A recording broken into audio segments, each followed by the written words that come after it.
Hello, this is international football commentator Derek Ray of the EAFC video game and the Bundesliga. You're listening to the SFF Podcast World Cup Special, the home of World Cup 26 banter.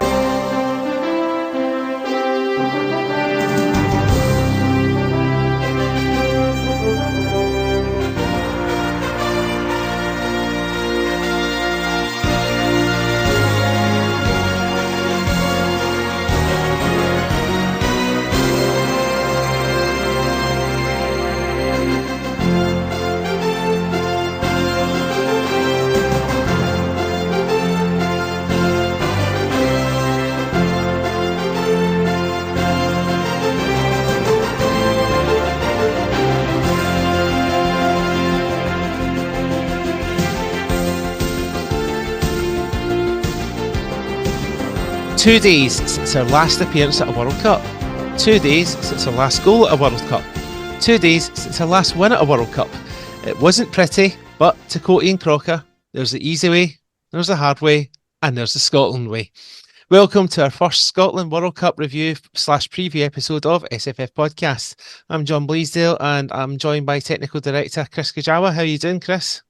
I'm great. I never thought after 15 years of this podcast we'd be able to sit here and say, here's Scotland won at a World Cup game. I know. Brilliant. Imagine, remember when we started back, and this started like 2011, where were we under like Craig Levine or something, playing 4-6-0, miserable, no qualifying for anything, hadn't qualified for years, weren't going to qualify for anything for years, and now here we are. It's great, love it. Doesn't get any better than this. It doesn't feel like too long since some people were saying I wouldn't watch Scotland if they're in my back garden, and then they signed up for supporters club membership and are wanting to go. So it's incredible. But yeah, so also joining us, we welcome back a previous guest, a man who's witnessed a Tartan invasion on his home city, the Moroccan from Boston, Adam Kamoune. Adam, welcome back. How are you? Thanks for having me back, and it's been the best invasion thus far. It's been so nice to host all of Scotland and its fans here in Boston so far. Yeah. So have you picked up any of the Tartan Army tunes? What's your favourite one so far from what they've been singing? The John McGinn chant is now world famous. It's been sung plenty of times at Fenway. That was absolutely legendary. I had my friends sending me videos. And so it has to be the John McGinn, the hero thus far of the World Cup. Best song thus far. Yeah, that must have been close to a record crowd at baseball in Fenway Park, because there was about thousands of Scotland fans just descended upon the game. Yeah, the atmosphere was incredible. I had friends who worked security that were really worried beforehand, but they actually, when they met the Tartan Army, they were blown away by how friendly and welcoming folks were, and were blown away by the atmosphere and the liveliness that they brought. So, yeah, it was tremendous.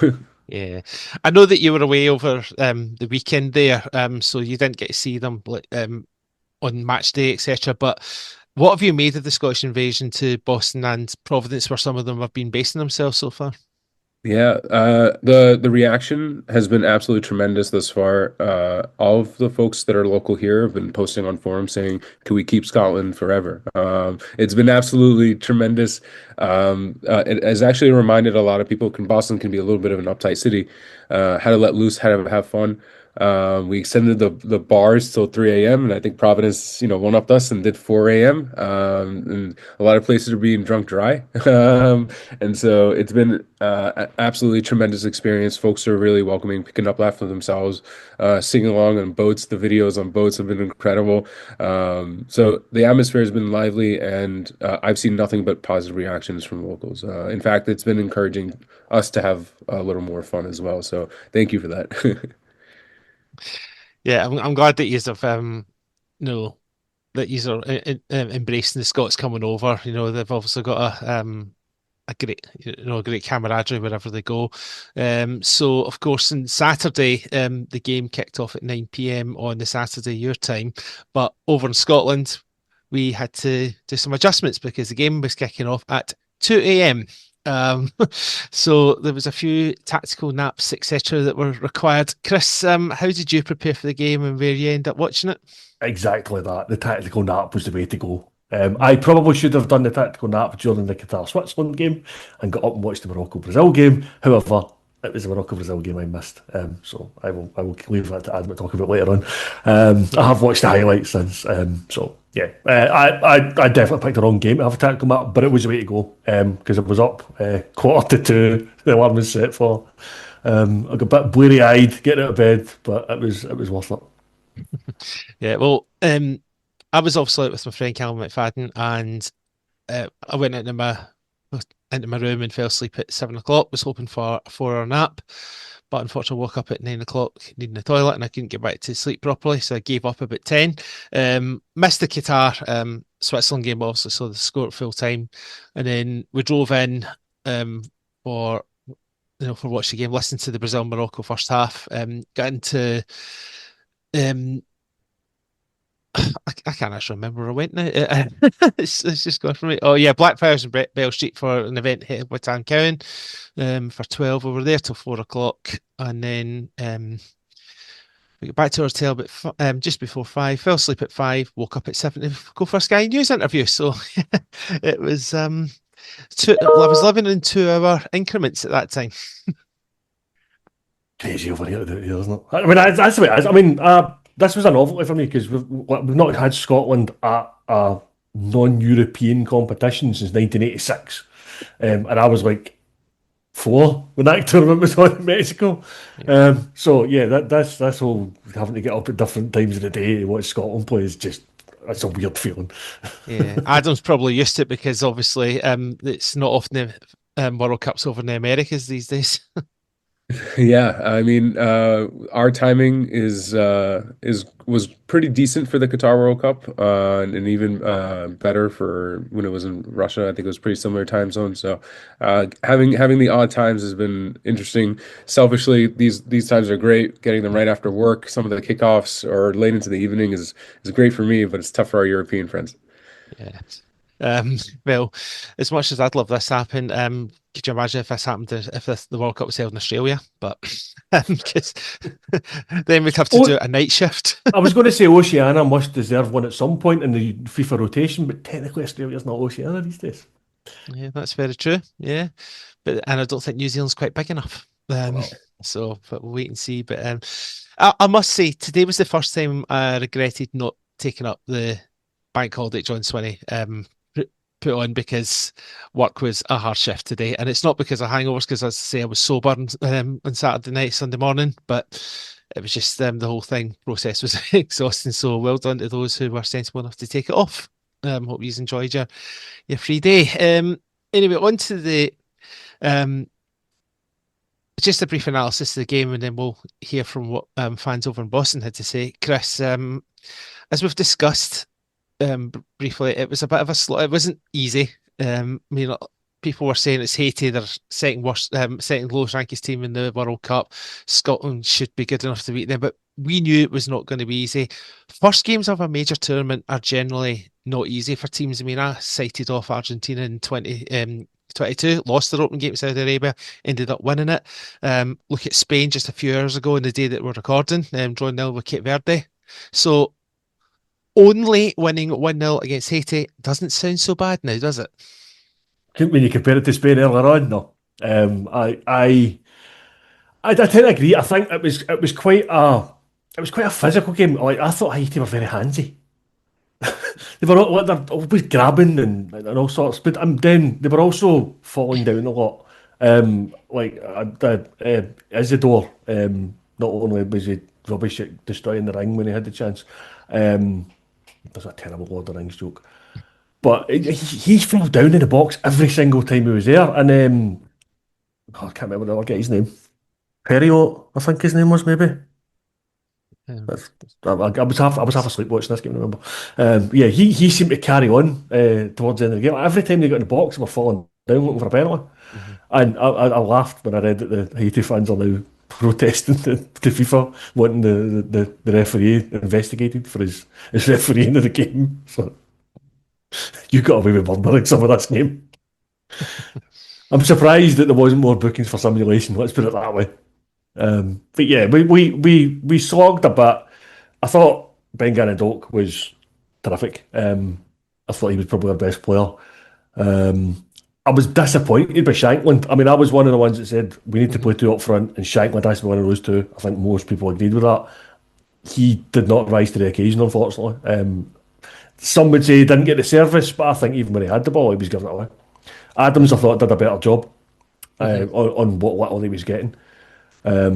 Obviously, McGinn gets the goal. McTominay was unlucky before it with the one at the post. It's kind of hard to think of any other decent chances we had, even into the second half. There wasn't much. There was the McGinn one that he dragged wide. Yeah, that was probably the other one, and that was about it. But having said that, the Haitians never really had much either. I only remember really Angus Gunn doing one thing, and that was spilling it in front of everybody, which had my heart in my mouth at that point. But we got away with it. And other than that, there wasn't much. We probably should have stayed in the feet more.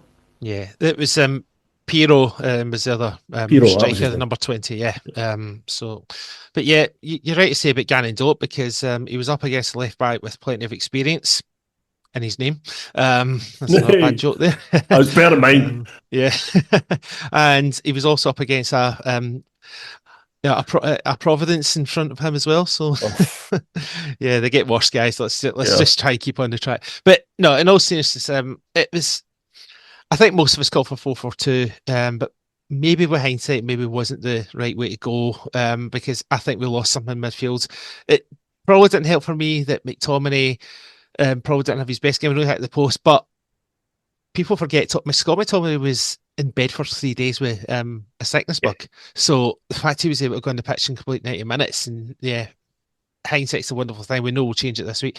Adam, you're obviously the neutral watching this. What was your take on the game?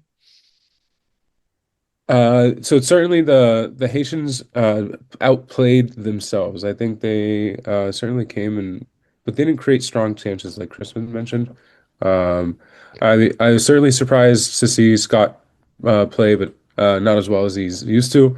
I think missing Billy Gilmore in the middle might hurt. He's certainly my favorite Scotland player by far, and I think that the lack of Billy in the middle to allow Scott to play a little more freely was a little evident. But aside from that, I think the need to play defensively against Haiti is not necessarily there, and so it would be interesting to see when you play against Morocco, not to preview, a team that's going to play with a little more possession. I think Scotland is going to do a lot better in their second game. So I think it was a fair result. Still the better team. Maybe not style points wise, but certainly it was a fair result and one that's indicative of the level or that Scotland is above in terms of Haiti, but maybe not the style points that you were looking for. But I suppose again that's a sign of a decent team that we've not played well and we've won the game. Let's be honest, Chris. During qualification, a lot of it was like that because we didn't play well in certain games like Greece and Belarus at home in particular. We were rotten in those two games, but came away with 6 points. And we know that we need to play better, over these next two games against them. Let's be honest, two sides that are in the top 10 in the world. And yes, it would have been frustrating. It was frustrating at times watching the game. But people who are saying, how are we only beating Haiti 1-0? I think need to be a bit more respectful and just, the main thing is getting the 3 points to the board. We can worry about the goal difference scenario later. I think I probably will worry about the goal difference later, but you're right, It's later. We don't know how things are going to play out.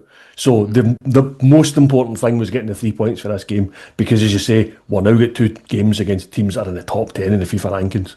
They are two tough games. However, they might well be two tough games that suit us better. Yeah. We are notorious for doing rotten with our favourites. This time, we've got the win, and that's a big difference for us. And having that on the board, we know that 3 points and a small goal difference might well take us through. So there might well be that, and we'll come back to this in a minute, but there might well be that worry that we need to not get humped in the next two games. If we can get a point or more out of one of these next two games, we are almost guaranteed going through. Yeah.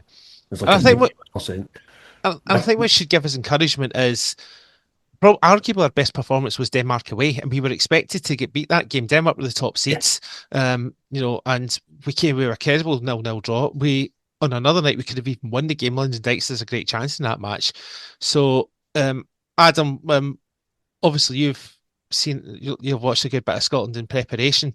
Is there anything about that Scotland side that would concern you a little bit from a Moroccan point of view, or is it just simply you have so much confidence in your nation that you should win the game? No, I think one of the areas where Scotland matches up really well against the Moroccan weakness is your height, your strength in the air. I think our set piece defending is not what it was 4 years ago. We've changed over some players, and our ability to attack on set pieces isn't what it was 4 years ago. And so I would be cautious about conceding set pieces. I also would be cautious, with your ability to take them. You guys have some really good set piece takers, and so. That's one area where I'm really worried. And then if we play with the ball, if we play with possession, you guys are a really good defensively compact team when you want to be. And so I'm really worried about our ability to go up against the low block. And then, Krys, to your point, now that you have the 3 points in the bag, you can afford to play much more compact. You can afford to play. You only need a point from either match essentially to go through. So the ball is in your court in terms of getting through the group. You're in the driver's seat, and so that confidence, going up against that confidence, will certainly trouble us in the next game. So I'm confident in Morocco, but I'm pretty confident in Scotland as well. So I am a little nervous for Friday. Yeah, it'll certainly be interesting. But of course, Scotland have mainly based themselves in Boston because we've got the 2 games out there. Now, we've obviously watched the game on TV, but let's hear from a couple of people who were actually lucky enough to get to the game. So let's hear from Stephen, Gully, Alan and Darius. You're listening to the SFF Podcast World Cup Special, the home of World Cup 26 banter. Well, what a night. Dream come true. I was in floods of tears getting into the stadium. Just seeing Scotland at World Cup, when you get in the stadium, it really hit you. But before I go on to talk about the game, if I can talk about entering in the stadium, what I experienced was an absolute shambles. Now there was 3 entrances that people could enter, entrance 1, 2 and 3, but there was nobody there manning it. So what ended up happening, to my viewing, was everybody tried to get through this one entrance, and the gateways that they created to do this were very narrow, so it created this mass bottleneck. And obviously I'm in a wheelchair, so I go, is there an access gate? We were told 2 times, no, there's no access gate. So I'm then panicking because I see this mass bottleneck in front of me, and I'm thinking, I'm going to get crushed now. I don't want to do this lightly because I know it was a terrible disaster, and people tragically lost their lives. But what I experienced, it felt like almost houses were waiting to happen, where they were shifting people through the one gate. Now, thankfully, people were kind enough to let me through and kind of move out the way. But even then, there was still people banging into me, and I felt very claustrophobic because you would in a wheelchair because everybody's much taller than you. We then get to the front, and the guy tells me, oh, there's an access gate over there, but the queue's 5 wide. So he's then expecting me to go to my right, a queue 5 wide, to get into this access gate. We had to move the turnstile to get me in. And at this point, I'm having a panic attack. But for a country like America, you can tell that they're not used to hosting football matches because that was just a joke last night. I genuinely feared for my safety at one point getting into the stadium. As for the game, I thought we were very poor, let's be honest. I don't think it was the greatest Scotland performance, especially coming off the back of a good one against Bolivia. And I don't think there was many shining lights. Obviously, John McGinn getting the goal. I thought Ben and Dope looked threatening whenever they got the ball in space. But apart from that, lucky really to come away with a 1-0 win because Haiti did look dangerous at points. But listen, let's drop the negativity and let's say that Scotland are top of the group. and now we only need 1 point in the next 2 games to make history. So still a good night, a great night, but some mitigating circumstances before it that definitely dampened my experience. Boston, I've not had a proper chance to explore yet. I think we got here, what day was it? I'm losing track of the days now. It was on Thursday night, and then I don't think we had much time to really, but so far we went to a North East Tartan Army boat party, which was amazing, on the Boston River. We met a lot of the locals, had a lot of fun on the TikTok live streams. Everyone's really sound, and I think so far, been treated really well by the Americans, and obviously the game atmosphere was amazing. So we are aiming to make the most of this week exploration of Boston and link up with the rest of the Tartan Army before game day 2. So we're over by Quincy Market, which has been our sort of go-to for breakfast the last couple of days. It's got tons of stuff there. Seafood, pizza, breakfast rolls, coffee, smoothies, bars. Just a really great kind of welcome market. I think I remember one in Frankfurt as I was passing through on my way to Cologne at the last Euros. So really cool place, and it's sort of, this is the focal point of where everyone seems to be in this area, because there's tons of bars, Samuel Adams and various other ones. So like the Boston people have taken to us really well. The town's kind of, as one guy described to me, he said it's kind of like baking itself to be interesting, so that everything's open late, everything's like welcoming for the Scots. They've got more beer in, but places are still sort of running out. The bar we were in last night ran out of Guinness, so it was having to get neighbouring bars and bars, sister bars in other towns, to sort of bring over some Guinness for to stock up there. So it's all good fun. No animosity. The people seem to be really welcoming. I think there'll be loads of people that just want to go out and have a nice time, and because the Scots are out for the week and they're just out every day, all day, and the atmosphere's positive, there's chanting, there's singing, the weather's good, all the Bostonians just seem to be embracing that and joining in, which is great. So everything's going amazing so far, absolutely amazing. The game itself obviously was incredible.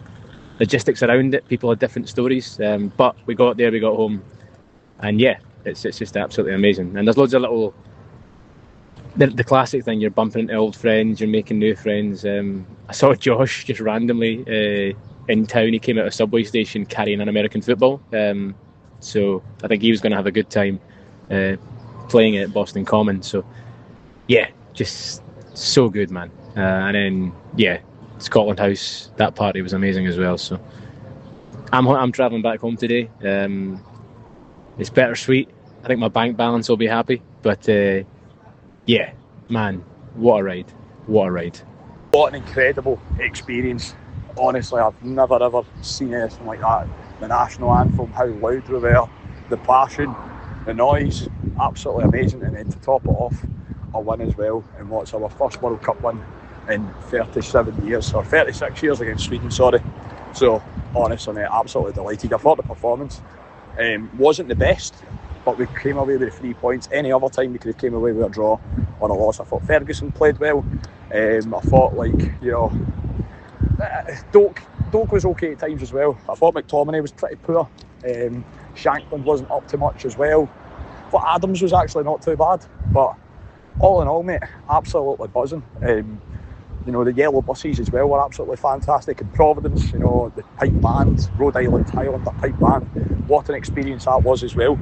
So really looking forward to Friday now against Morocco. Exciting times for our country, and let's hope that we can get a good result, mate. A good result, 1 more point, and we're through to the knockout stages. Come on, to Scotland.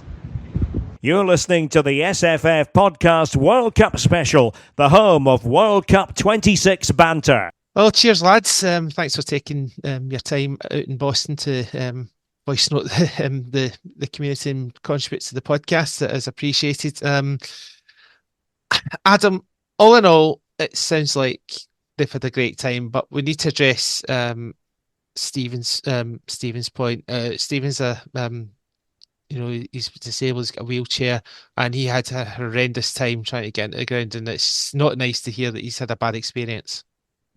Yeah, it's certainly one of those things where it was going to show itself. This is a unique sporting event that Boston hasn't hosted before. We have our events here, football games, baseball games, even big soccer matches, but none as big as this. And so I think some of the security measures that have taken place have led to that situation pop up. It's been flagged. I've flagged it for my colleagues. I've also have an ear through FIFA Boston 26. So we're certainly sending some of those messages along to let folks know that we can make some corrections. There have been after action calls after each of the matches. So hopefully this is something that we can sort not only in time for Friday, but also in time for tomorrow. We have a match as soon as tomorrow. So some of these have already been relayed to folks to keep an eye out for and take care of. That's good to hear. I mean, when you hear these things and the negative behind it, you think, well, what can be done to address it to make it improve the next time? Because as you say, there's a game as soon as tomorrow, or today by the time this podcast goes out.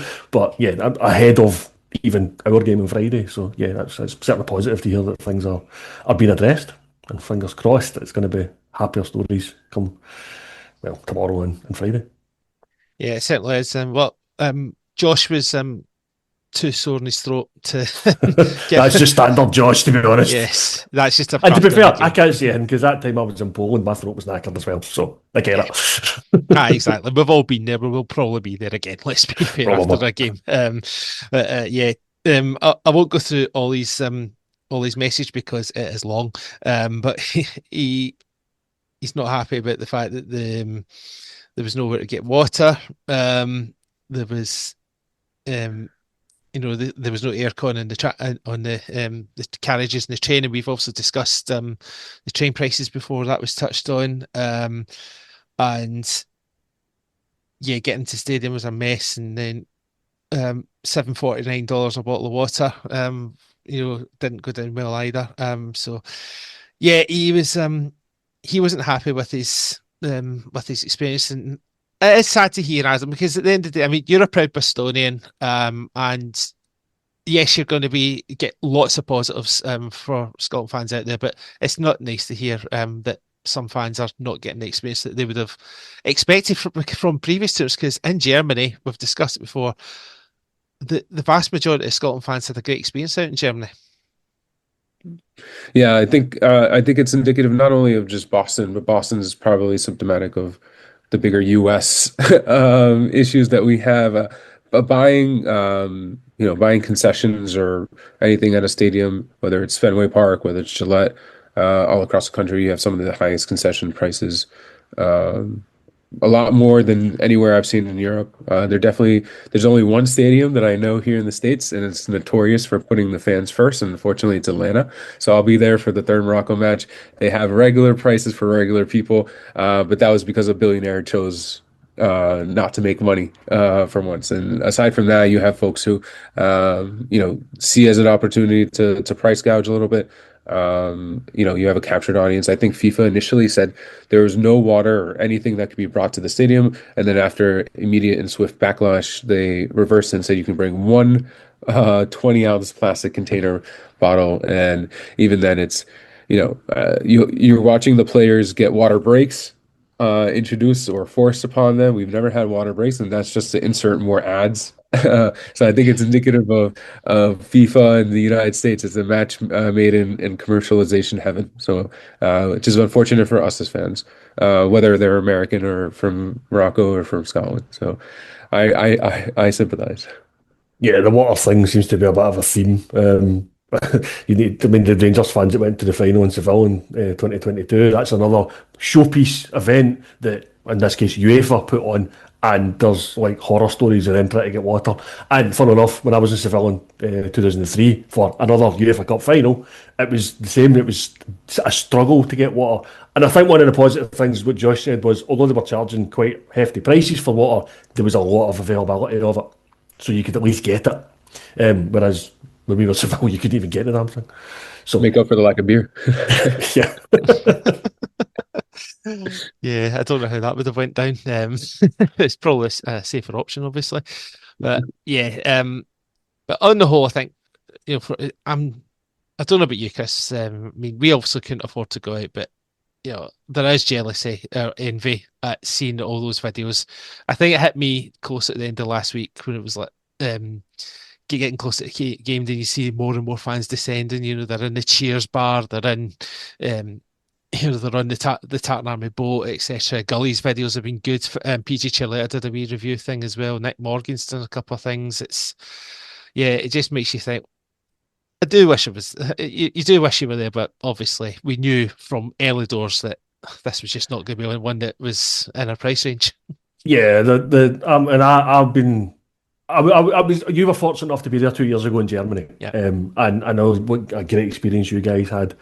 I went to Germany in 2006 for a World Cup and had a great experience, but there was that caveat of I would love to see Scotland at a major tournament. So now this is the third one in close succession when we couldn't go to Euro 21, or Euro 2020 as it was called, because of the COVID restrictions and stuff. But this is like 3 tournaments recently that Scotland have been in. I've not been at any of them, and it is unfortunate. I would have loved to have gone to Boston because I have in the past been a baseball fan, so the Fenway Park thing really appealed to me. I mean, I've been to Tropicana Field down in Tampa Bay, and I've been to AT&T Park in San Francisco, but Fenway is a classic baseball stadium, and to see all the Scotland fans there was phenomenal. So yeah, I'm a little jealous of that specifically, but yeah, overall the idea of going to see Scotland at a World Cup is just phenomenal, and I hope everybody over there is enjoying themselves. Even given the issues we've just talked about, it was heartening to see that Josh was talking about how great it was at the end, just the fact that he was there to see Scotland win a World Cup game. Yeah, that's the big thing. But anyway, cheer up because in 2 years, you'll get your chance. We'll have Adam's experience because we'll have a home tournament. I don't know if it's quite the same Mount Florida compared to Boston, but Mount Florida is nothing like USA Florida. Just add that. Yeah, this is completely different places. But they like to say the more south you go, the more north you get there, and the reverse is true. So. Interesting place, Florida. I have seen the torrential rain in both, though. I remember that Georgia game there. Yes. Yeah, but Florida missed a trick. They didn't have a local B&Q that sold the brushes and the leaf blowers to take out the rain.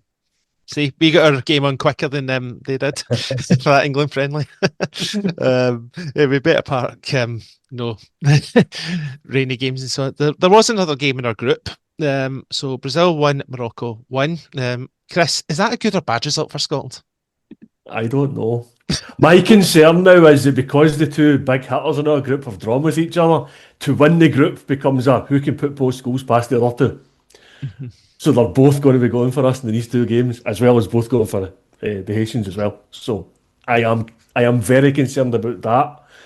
I would love to think this could be like a 74, where everybody beats Haiti, everybody draws with everybody else, and then we finish third because we've scored the least, but that's still good enough to get through. I will be happy with that if that scenario happens. I do fear the fact that it's now going to be a goal chase for Brazil and Morocco. Yeah, we'll just need to wait and see. I mean, they've got to get past Grant Hanley first. So, but to be fair, Grant Hanley did his job there, as did Jack Henry. Be interested to see if Scott McKenna comes back, but we'll discuss the Scotland team after. Adam, from a Moroccan point of view, I know you weren't at the game in New York and New Jersey, but how impressed were you by Morocco's performance, especially the first half, because they came out the traps flying? Yeah, certainly. There was the first, I think, quarter of the match right before or right after the goal, or leading up after right after the goal, they came out swinging, and they did us really proud. They put Brazil on the back foot. I'm not one to be the biggest optimist, and even I was thoroughly impressed. The pressing was incredible. I think we dominated the midfield really well against Casemiro, who might be a little past it, and I think that was pretty evident during that first half. But we certainly impressed Buhari, who is 18 years old, starting at a World Cup. This kid has a really bright future. Bossed the midfield, dominated, looked really natural on the ball. And I was really proud of the way that we started. I think we faded a little bit. And Carlo Ancelotti made some really good changes. One of my favorite coaches of all time, one of the best of all time, and you can clearly see that he still has it. Made some really, really good tactical changes that kind of shifted the game. And then you saw the individual, brilliant ability of Vinny Jr., who can turn the game on the head. His goal is absolutely brilliant. I think the net barely moved, and it was a great result. It was a fair result to both teams. So, I think Morocco played really well. Brazil, came into the game a little later, but also dominated for big stretches. So I think 1-1 was a fair result for both teams. But I think that leaves it all to play for the rest of the group. So it leaves it wide open. Scotland, best result for you guys was that 1-1 draw. And so I think there's a lot to play for with these last two games. Yeah, I think I personally would have taken a Brazil victory, because if you beat us on Friday, then it would have meant that we're likely going into the last game against a Brazil team with nothing to play for, and the rest players, and they make it, that would have increased our chances, but it isn't to be. We've got to earn it. But I don't know what Gabriel and Alison Becker were doing for the goal, but Sabari finishes it very, very well. Absolutely brilliant finish, and it really shows you the technical ability of the Moroccan team. Right, we're always a team that plays with flair, and that finish is just indicative of how good we can be. I was really worried about our ability to attack, and he's not a natural striker. He's not an out-and-out striker, and so Ryder definitely stepped up and finished that pretty nice. And how confident are you that Morocco can actually win the group? I think the most important match of the group is going to be this Friday between us. I think that's going to be a big decider. It's a must not lose for us. I won't say a must win for us. I'll say it's a match where we definitely need a result in order to keep our momentum.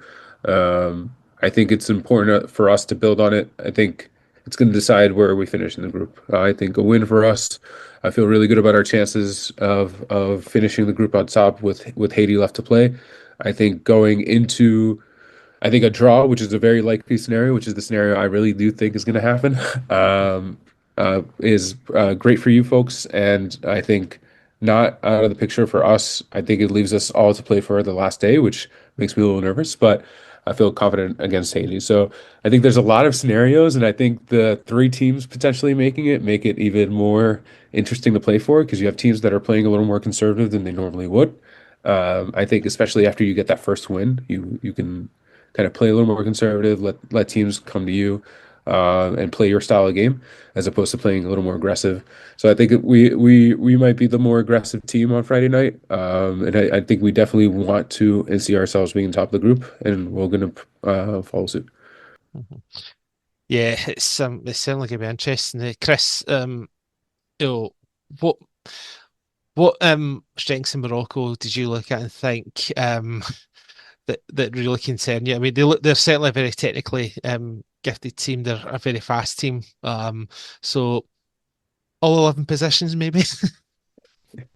Yeah, I more think, or less. yeah. No, I don't. Yeah, what no, I'm gonna do. Yeah, I think possession or playing with the ball and the flair that we have in the squad is probably our biggest strength. And then the midfield is where we're going to dominate any team. Being able to, so it'd be interesting to see if you guys come out with a 4-4-2 again. I think it'd be really difficult to have only two players against. We usually play with the three in the middle, and I think between the tactical ability and our passing ability in the midfield, it might be worth shaking up the lineup to just add another player in there to not be overrun. I think it'd be really difficult, especially and Scott's incredible. McTominay can do no wrong in my book, but I think it'd be overwhelming between the speed of Unahi and the tactical ability of Bouadi. I think it might be a little too much. So it might be wise to kind of match up, at least numbers wise, in the midfield. I'm looking forward to the battle of Hakimi versus Andy Robertson. You know, you've got one of the best right backs in world football against you know, a Premier League and Champions League winner, Andy Robertson. That'll be some matchup, Krys. Yeah. I think Morocco look a lot more attacking than they did 4 years ago. I think that's a big difference. Morocco are obviously a team that made the semi-final and made African history in doing so 4 years ago. But they did it in a very weird, solid, defensively way. As much as Adam said earlier on, they're maybe not as good with the set pieces as they had been. I think they've kind of maybe traded that for the are more attacking. They certainly look like, as you said, the start of that Brazil game. I only seen the highlights, unfortunately, because I was sleeping. But yeah, they looked very competent going forward, and looked like they were going to maybe score more than just the one goal that they got. So that's maybe a concern. On the flip side, it might work in our favour because when we beat Spain at Hampden a couple of years ago, we were very compact, which is Adam's correctly pointed out has been kind of Scotland's strength, and we hit in the counter. Now, whether we'll be able to hit in the counter against what is a very quick Moroccan team, I don't know. That remains to be seen. I think that's probably our best chance, but I think that's going to be very tricky. I actually think this game is going to be our toughest of the three. I think the Brazil team is not the Brazil team of any generation. They are not a good Brazil team. Not a good Brazil team is still a very good team. Yeah, exactly. But comparatively speaking, they're not. So I think that's our best chance of getting that extra point that we probably do need. If we can get anything on Friday night, then hallelujah, we are through to the knockout stages for the first time ever. But I think it's going to be a very difficult task against a very good team. Yeah, it is going to be a really tough game. And so we might as well come on to the tactics, Krys, from a Scotland point of view. So I don't think we'll go 4-4-2 again. No. I think we'll either go back to 4-2-3-1, which has been working, and obviously base it around Gannon Zopp being one of the wingers. But I also wouldn't be surprised if we throw in a wee curveball and put, especially if Scott McKenna doesn't make it, I wouldn't be surprised if we go in the curveball and have Kieran Tierney as left centre back and go with a back five to stop Morocco playing through us. You just don't know what Clarke's going to do. What do you think is the most likely team selection from your point of view? I don't know about Tierney. I think that would be a good play if Tierney had actually managed to complete 90 minutes of football at any point in the last season. But I know from watching Celtic all season, he's not really been that player. So we would, if we did that, we would have to change it. Even against Denmark, he brought Tierney off the bench and put him on the right-hand side, which obviously paid dividends for the goal. But I think we're more likely to... I reckon the back four will be the same. I think the change will be in midfield because he's not going to go with the two up front, as you say. I imagine it's going to be either Adams or Dykes. I think if what Adam said is right, and they're not as good as set pieces, I think Dykes is maybe a better shout there. And we'll have the likes of McTominay having a bit more freedom. We'll have that. It'll be interesting to see who comes into the midfield. We're going to play Gannon Doak again out wide. It'll be. If he's going to have a curveball, I wonder if it's going to be Curtis on the other side. I don't think he will. I think he'll more likely favour Christie. Yeah. Or McGinn, as he's done in qualifying games as well. Yeah, I think he's more likely going to bring Christian into that holding position. Now, I don't think Christie did well when he came on, but he came on in the right-hand side. And yeah, it's his weaker side. I think that the days of Christie as a winger no longer work. I mean, he's the kind of player, Ryan Christie, if you ask him to go and goal, he'll probably do it. But he's excelled for Bournemouth, and he's in that natural position of a holding midfielder. He used to be a good wee number 10, but now he's a number 6-8, and he does it so well. I think Lewis Ferguson could do with him alongside him. I thought Ferguson did all right, but I think he needed that wee bit of protection as well. So, and I think Dykes is going to start this game. I think he's going to drop both Adams and Shankland. I don't think Adams was particularly bad. I think he was unlucky not to score in the move that led up to the goal. But I just think he's going to go with Dykes for his height and physicality. And Adam, what do you think Moroccans are more likely going to struggle against? The physicality and height of someone like Dykes or someone that can run the channels like a Shea Adams? Because let's be honest, it'll be between those two. Yeah, I think I'm less worried about the channels. I think our speed is there. I think that is actually one of our biggest assets. I think the physicality part is definitely going to be where we struggle. We have a back line that's a little makeshift at the moment. Or our two center backs haven't played together very often, and so there's definitely more to exploit in terms of a physical presence. At least what I've seen from the corners that Brazil was taking, and they came close a few times, and so I think that would be a good shout. I also think if I were Scotland, if I was Steve Clarke, I would consider going to a back five. I think we were talking about Hakimi versus Robertson. I think one of the chances that might happen is either one overplaying their attacking or going forward to attack, and you can exploit the space that they leave behind. I think if you play with the back five, he can bomb forward with a little more freedom, knowing that he has the coverage in case it doesn't get back. I think Hakimi oftentimes will get caught out playing, almost like a winger, in which he does for us because he's such a brilliant player. He has to, right? He has to contribute to the attacking piece, and that leaves a lot of room to exploit. So I think if you want to give Andy that freedom, give him somebody else back there to help cover him, and you might just see us be exploited right behind Hakimi. I wonder if you see Hakimi might get caught too much going forward, if we should actually play someone more attacking there in front of Robertson, like a Finlay Curtis, or even switch Ben Gannon side to keep Hakimi back. I think our team relies on him bombing forward one way or another too often. So I think keeping him honest is not something that, I think it's something that we gamble with, and we're okay with that. And I think we control possession so much that it doesn't become a problem for us. But that's where the transition the transition game becomes really important, because if you cause us to lose possession and he can't get back quick enough, then you can exploit that space very. So it's that midfield press that matters a lot, because he'll bomb forward, but if we lose the ball in those tight spaces in the middle, then there's an opportunity to hit us on the counter. So good shout. I'm picturing that second goal against Spain now. That's exactly what we'd be exploiting, exactly the same way. Yeah. When Tierney skins Carvajal, and Yeah. it was tremendous. I think Adam hit the nail on the head earlier on when he said this is where we'll miss Billy Gilmore. I genuinely think that's a massive blow for these games. It maybe wasn't so much a big blow for Haiti.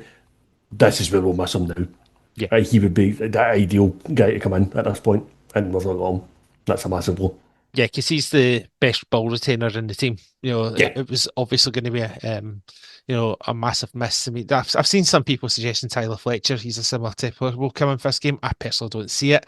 I think it's far too soon for someone like him who's not had much competitive football.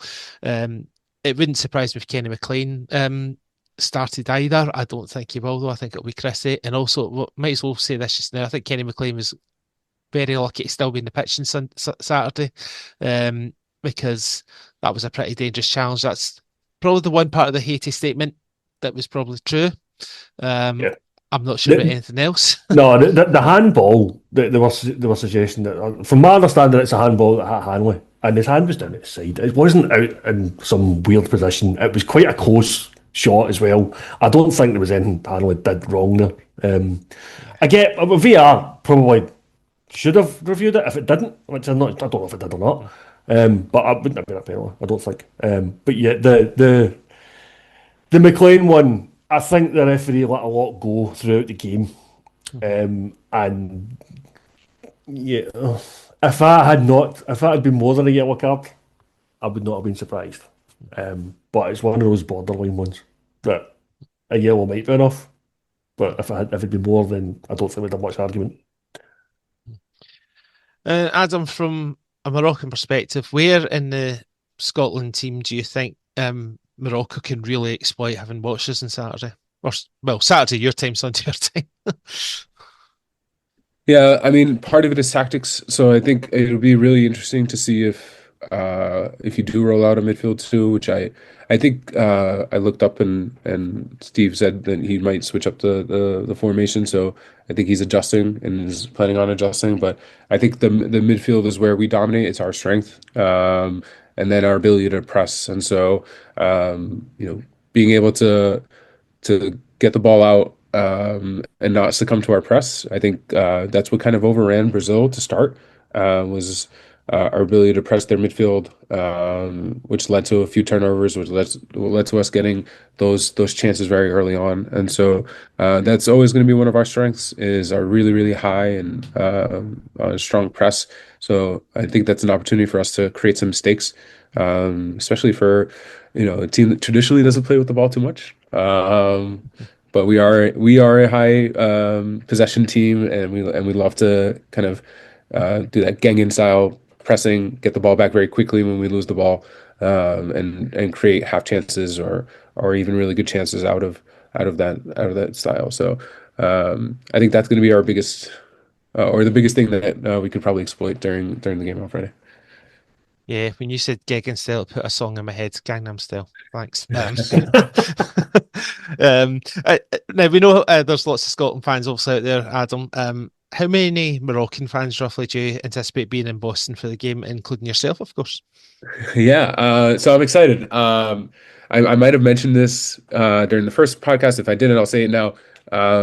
Scotland is the only country in this group that doesn't have a massive population here in Boston. So Boston has one of the biggest Brazilian populations. Some of you might have seen that it has one of the biggest Haitian populations. It also has a large Moroccan population. I actually interacted with a few folks on the Tartan Army Facebook page, and they're staying in Revere, and that's actually the home of Moroccan fans. It is where it is the biggest diaspora of Moroccans in the Commonwealth in the state of Massachusetts, and it's one of the biggest populations in the whole country. And so there's certainly a lot of Moroccans here. I think I also saw some horror stories, so you guys can relate, of Scotland fans being denied ETSAs or visas at the last minute. Moroccans have even bigger issues, being an African country, for folks trying to come over. So it's been a big issue for us as well, if not bigger. I think it's somewhat unfortunate that the U.S. is not rolling out the red carpet like we will in 4 years. But certainly there's going to be good numbers. We were outnumbered in New Jersey. There was certainly, I think, 70% Brazil support with a few celebrities sprinkled in there. Tom Brady was one, and there were a couple of rap stars and others. But we held our own. I think Morocco is going to be a mighty presence. I think you're going to see a good number of folks, but I think the Tartan Army is going to take it in terms of final numbers at the stadium. So I wouldn't be surprised if a lot of us will be supporting in droves in and around the Commonwealth. But I think ultimately, your mighty lot might take over in the stadium. Do you know, it surprised you. I think it might be because of just I'm a Celtic fan, so I've got the Scottish Irish links. So many of my fellow fans all see Boston as being like a home away from home because of the Irishness. Yes, because obviously you've got like the Boston Celtics, you've got like the Fighting Irish and all that kind of stuff. So to me, it's surprising to even understand that actually no, it's not. They're not Scots. It's Irish. It's just no Scots. Yeah. So it's obviously plenty of Scots there at the moment. With 125 decibels, I believe, is being reported as the Flora Scotland anthem. It's like a new World Cup record. When you consider 2010 had vuvuzelas, for us to have set some new record for the noise level at a World Cup is phenomenal. Now we are quite good at belting out that anthem these days. There was some brilliant pictures 2 years ago in the Euros as well. But yeah, it sounded very loud even on the telly. We're certainly making up for the fact that there isn't too many locals. A lot of pent up energy for the first World Cup in 28 years. So it's been exciting. It's been absolutely intoxicating being around the Scottish fans during their time here. It's really turned the city on its head in terms of just letting loose. There are, like I said, there are posts every day about why can't we be more like them, or why can't we just keep them? It's like they're not a pet. What I'm saying? It's not, they're incredible fans, and I think you'll also see a bunch of people fall in love like me. I fell in love with Scotland a while ago through a friend that I made while abroad, and you're seeing an entire city, an entire region fall in love with Scotland. And I think I saw a Scotland tourism car somewhere here, and I think you'll see a bunch of folks head your way in reverse very soon, just given your presence here. Yeah, they might not be pets, but I think most Scotland fans are going to be harder to train and need more toilet training than a pet, to be fair. We've seen nothing but good behavior thus far, I promise. Yeah, I'm only joking, obviously. But right, let's get score predictions. Cards on the table. Krys, what's your head telling you? Potentially, we could get something for this game. I don't think we will. I think that, like I said earlier, this is our toughest of the 3 games. I reckon the gegenpress is going to undo us. We'll make mistakes at the back, and it'll cost us. So I'm going to. My heart is going, shut up, Krys. My head's going 2-0 Morocco. Right, Adam, what about you? I think it's going to be important who scores first.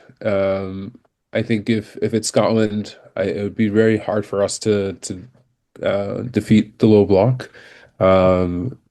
But I think if Morocco goes first, I feel really good about a 2-0 victory for Morocco. I think it's a must win for us, or as close to a must win for us as a result, and you'll see us play accordingly. Yeah, I said at the start of the campaign that it would be 1-0 Morocco, and I'm going to stick with that, which would be okay in terms of the goal difference in our group. But I certainly do not want us to go in this game saying, let's park the bus and keep it as to nil as possible. I want us to go there with the attitude to try and win the game. It won't be easy, of course, because we're up against a much better Moroccan side than what pumped us in France '98, of course. But yeah, we must respect that Morocco are a good side, but we shouldn't be too overawed because Morocco have got a lot more to lose in Scotland in this one. Because that's a great point, actually. Yeah. So as much as I can't say the pressure's off, the pressure's not off Scotland because we still have that pressure of we've never qualified for the knockout rounds. But we've won the game that we needed to win, so that's fine. We now are not expected to win either of the 2 games that are coming up because they're playing top 10 teams. So from that perspective, anything we do from now is a bonus. We're playing with the freedom of that offer back at this point. We're at the World Cup, we've won a game, brilliant. Right, so let's see what else we can do. So from that perspective, we might be better off. Yeah, it'll be interesting if we go, and good luck to Steve Clarke and the boys. And just before we wrap up, what's been your other tournament highlights so far since the World Cup kicked off last Thursday? And bear in mind, as we're recording, there's actually a game happening just now between Belgium and Egypt, but we won't give a score away, because they will have seen the score by the time it comes out anyway. But no spoilers for the game we've been playing by the time this goes out. Exactly. Adam, what's been your main tournament highlights apart from things that have been happening in Group C? I mean, the parity has been incredible, right? I think we've seen smaller nations step up.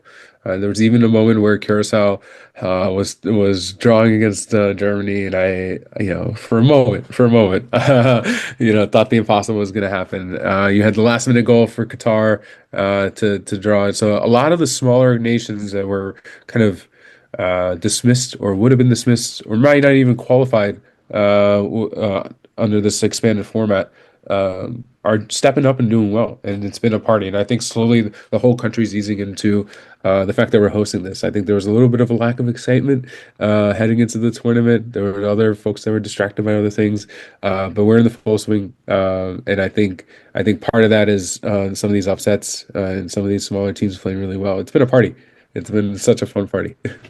Yeah, well, USA's 4-1 over Paraguay should try and help get some Americans in the momentum. That was an outstanding performance from them. Krys, what about you? What's been your kind of highlights watching the tournament so far? The big, hands up, Cape Verde, absolutely brilliant getting that draw earlier on today against Spain. I mean, Spain are one of the favourites to win this tournament, and they have not won their opening match, so there's some Scotland have done better.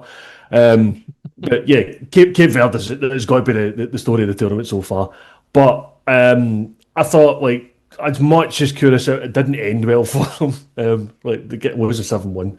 As someone jokingly said, it was nice of Dick Advocate to take Curacao at the first ever World Cup and immediately put in a Brazilian performance by losing someone as Germans. No, actually, the biggest surprise for me so far, I think, has actually been Sweden. That was a Sweden team that didn't win a single qualifying match and got through because of their Nations League playoff. And they have come across a Tunisia team that didn't concede a goal in qualifying and have humped them 5-1. Now, I don't think Tunisia's defending was particularly great, but Sweden have taken their chance there. That's an eye-opening result for me compared to everything else. I mean, I expected Germany to win against Curacao big. That one was hang on a minute. That was not. I wasn't expecting Sweden to do much at all. But yeah, that and I really enjoyed Netherlands Japan last night. Certainly in the second half. That was a really good game of football in the second half. Yeah. Well, Tunisia have reacted by sacking Sabri Lamici. So, will it be Neil Warnock to the end of the tournament, or or John Hughes might come out? He's also got a job. But no. I think they've actually appointed a former Sunderland assistant just to take charge for the rest of the World Cup. But yeah, that's how brutal football can be at times. But yeah, I mean, the biggest disappointment's been South Africa. I thought South Africa were terrible in their opening game against Mexico. They didn't offer anything. I thought Mexico were very good as well. I don't think there's been a really bad game yet. I think the Netherlands-Japan first half was a poor game, but the second half exploded. It was a terrific game. It was the type of game we were expecting from those two sides. But I think overall, the games have been enjoyable. I enjoyed the Canada-Bosnia game. I thought Canada acquitted themselves very well. They got their very first World Cup point, and it could have easily been 3, but to be fair, Bosnia defended very, very well in that game, and I think they deserved a point for that as well, so credit to them. But yeah, it's been good so far, and long may it continue, Adam. I'm excited. I'm excited for it to continue, and I'm excited for it to go into overdrive, so more to come. Yes, and let's hope that Scotland are continuing it. So our next podcast will be reviewing Scotland's win over Morocco. I mean, Scotland versus Morocco. Let's hope it's a win, but we'll wait and see. It's probably more likely going to be a post-mortem, but you never know. Or we could be celebrating getting through to the next round for the first time ever. And also previewing the Brazil game, which would like to be a dead rubber, but likely we're going to be needing something against Brazil, and we can finally get a result against them in the World Cup, but we'll wait and see. Krys and Adam, thank you very much for your time. Hang on, what's this about finally getting a result against Brazil? We got to draw the first time we played them in 74. Yeah, what did it mean? Nothing, but still a result. But only the women have beaten Brazil. Maybe we should just phone up Caroline Weir and say, how did you manage to beat Brazil? Could you teach us a few things? Caroline Weir, Ballon d'Or nominee as well. Yep. We've got Rachel Corsia in the studio. She's doing a great job. So exactly. Anyway, yeah. Well, thanks so much, guys, for your time, and thanks to everyone else for listening. But for now, come on, Scotland.